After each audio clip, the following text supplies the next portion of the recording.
excited to be with you again and love opening the Word with you. And today I want to turn to Matthew 8. And in Matthew 8, Jesus encounters a centurion, which is a Roman officer in the military.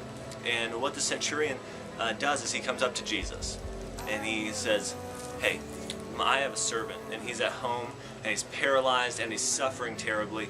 Will you do something?" And Jesus is like, "Yeah, let me come, let me take care of him, let me come to your house and I'll be there." And the centurion says, "No, I'm not worthy of that. And anyway, that's unnecessary because I know," the centurion says, "I know that all you need to do is speak a word into that situation and you've got it." And so Jesus marvels at that faith.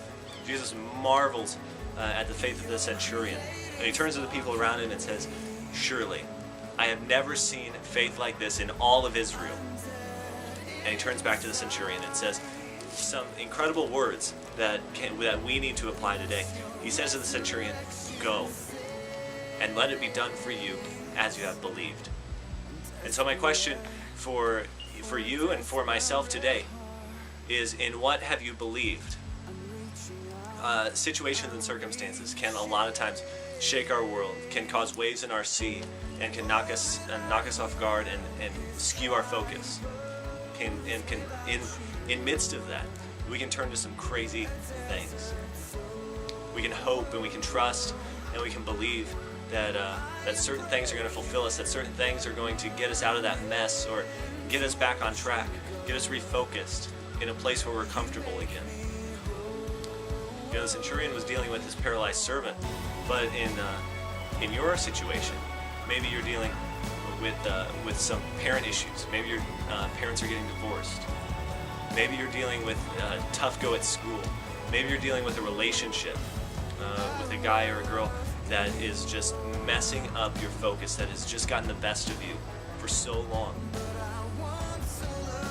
Maybe you're dealing with an organization or a group that you shouldn't be a part of.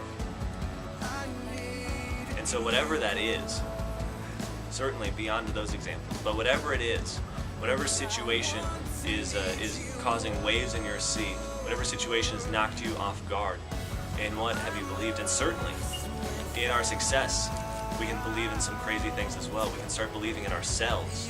We can put our hope and our trust in ourselves and boost our pride and boost our egos to a place they should never be.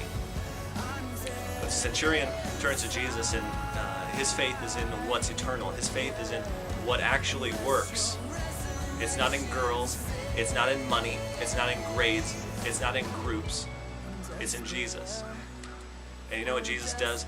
Jesus says, "Go, and let it be done for you as you have believed." Because the centurion believed in Jesus, believed that Jesus was all he needed in that circumstance for his servant, for his situation, he was fulfilled. That's all it takes.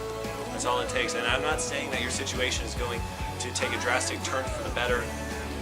I'm not going to say that things are going to change instantaneously or that things are going to change at all. But what I am saying is that you will be fulfilled, and it will cause you to endure, and it will cause you to trust and have faith in that which is eternal, and that which really matters, and that which can truly satisfy. So in what have we believed?